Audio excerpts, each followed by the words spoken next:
शुरुआत में एक ही वादा चाहिए आपसे, आप जो कहेंगे दिल से कहेंगे, खुल के कहेंगे। मैं तो दिल से ही कहता हूँ जी, आप सुनने वाले बनिए बस। पक्का। नमस्कार दोस्तों, सीडीएस न्यूज में आपका स्वागत है। पक्का। आपकी पार्टी के मुखिया जो है केजरीवाल साहब जो हैं, उन पर आफत आई हुई है, वो जेल में। मैं उनसे शुरुआत करना चाहता हूं। उनके ऊपर, आपकी पार्टी के ऊपर आरोप बड़ा संगीन लगा है, और मैंने ये देखा है कि आप अपनी पार्टी को डिफेंड भी कर रहे हैं, आप केजरीवाल साहब से जाकर मिल भी रहे हैं, आप ऑब्वियसली उनकी फैमिली से भी मुलाकात कर रहे हैं, तो आपके ऊपर एक जिम्मेदारी मुझे बड़ी क्लियरली दिखाई देती है। आप मुझे बताइए कितनी आफत का पल है ये आम आदमी पार्टी के लिए। चलो भाई देखो अब मैं क्या करता हूं। नहीं, आफत का नहीं है। असल में क्या है कि जो हमारी पार्टी है, आम आदमी पार्टी, सिर्फ 10 साल पहले बनी थी, लेकिन 10 साल में ये नेशनल पार्टी बन गई, और 10 साल में हमारी बढ़ने की रफ्तार जो है वो इतनी तेज है कि इंडिया में कोई भी पार्टी इससे पहले इतिहास में इतनी जल्दी इतना राइज नहीं कर पाई। तो जिम्मेदारियां बढ़ गई हैं, कोई संकट वंकट ये कुछ नहीं।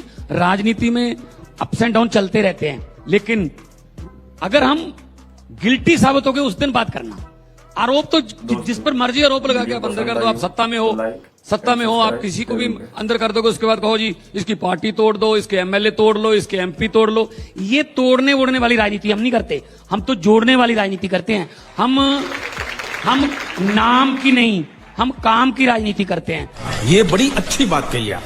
देखो, कई बार जो नई पार्टियां है ना, वो कई बार नंबरिंग में कम रह जाती हैं, नंबर्स कम आते हैं, लेकिन वो इतनी तेजी से बढ़ती हैं कि उनके डर से जो पुरानी रवायती पार्टी है ना, उनको अपना एजेंडा रीसेट करना पड़ता है।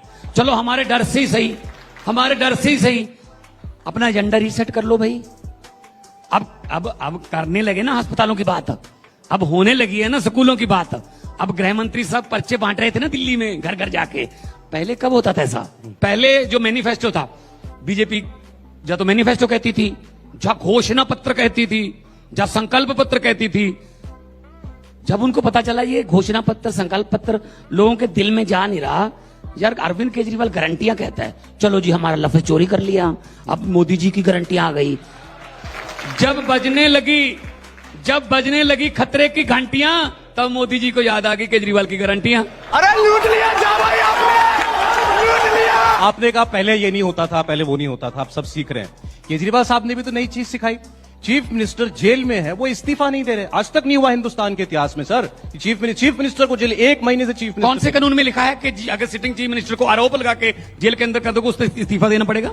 कौन से कानून में लिखा है? सर कोई मर्यादा होती है। जब अरविंद केजरीवाल ने 49 दिन में इस्तीफा दे दिया तब कहते भगोड़ा है, अब कहते इस्तीफा क्यों नहीं दे रहा है? अरे भाई साहब, वो आरोपी है, दोषी नहीं है। जिस दिन दोषी हो गए दे देंगे, लेकिन पता है, इनको भी पता है, सिर्फ रोकने के लिए कि ये प्रचार ना कर पाए, रोकने के लिए अंदर कर दिया। संजय सिंह पर सेम आरोप है। 6 महीने बाद ईडी क्या कह रही है? हमारे पास कोई सबूत नहीं है, जमानत दे दो जी।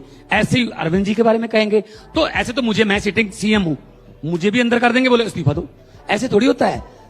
सुप्रीम कोर्ट ने 5-0 का फैसला दिया, 5 जजों का बेंच था, 5-0 का फैसला दिया कि सर्विसेज जो हैं वो चुनी हुई सरकार के पास होनी चाहिए, अरविंद केजरीवाल की सरकार के पास होनी चाहिए। फैसला आ गया, हम बहुत खुश हुए।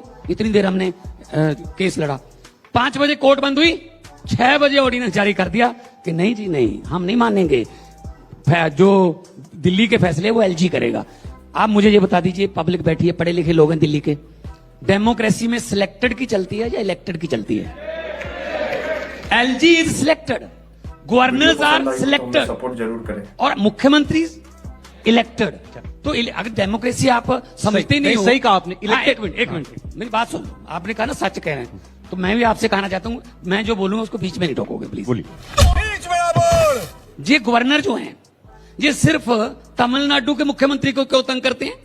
ये गवर्नर केरला के मुख्यमंत्री को क्यों तंग करते हैं? ये गवर्नर पश्चिम बंगाल की मुख्यमंत्री को क्यों तंग करते हैं? ये गवर्नर हेमंत सोरेन की सरकार को क्यों तंग करते हैं? ये गवर्नर एलजी जो है दिल्ली की सरकार को क्यों तंग करता है? ये गवर्नर पंजाब के मुख्यमंत्री को क्यों तंग करता है? क्या बाकी सारा देश ठीक हो गया? या फिर हम ये 5-6 स्टेट जो हैं जहां बीजेपी की सरकार नहीं है, हम देश का हिस्सा ही नहीं है, क्या यहां लोग नहीं रहते? अरे भाई, जहां आपकी सरकार नहीं बनी तो आप गवर्नर से चलाओगे। मुझे सुप्रीम कोर्ट आना पड़ता है हर बात के लिए। मेरे गवर्नर ने कहा बजट सेशन की परमिशन नहीं दूंगा, मुझे सुप्रीम कोर्ट आना पड़ा। फिर सुप्रीम कोर्ट ने कहा आप कैसे रोक सकते हो, फिर परमिशन ली। तमिलनाडु का जो गवर्नर है वो स्टालिन जो मुख्यमंत्री है वहां का, उसका भाषण नहीं पढ़ रहा, जो कि पढ़ना पड़ता है उसको बजट सेशन में, वो काउंसिल ऑफ मिनिस्टर की तरफ से पास होता है। कहता मैं नहीं पढ़ूंगा।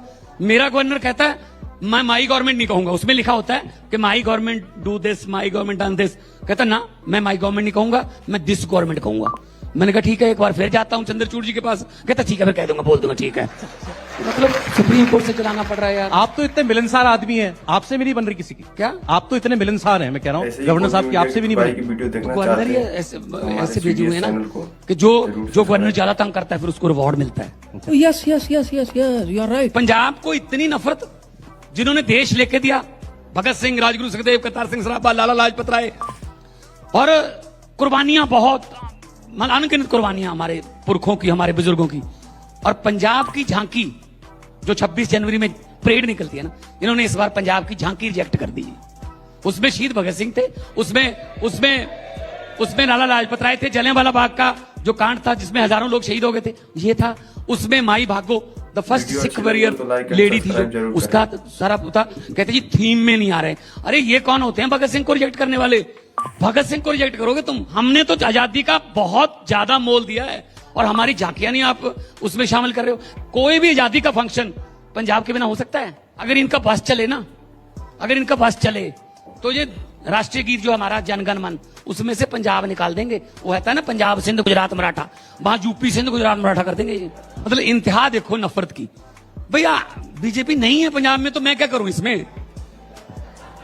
अब 2 हैं, 117 में से 2 हैं। अगर वो चाहें तो विधानसभा स्कूटर पर बैठ के भी आ सकते हैं।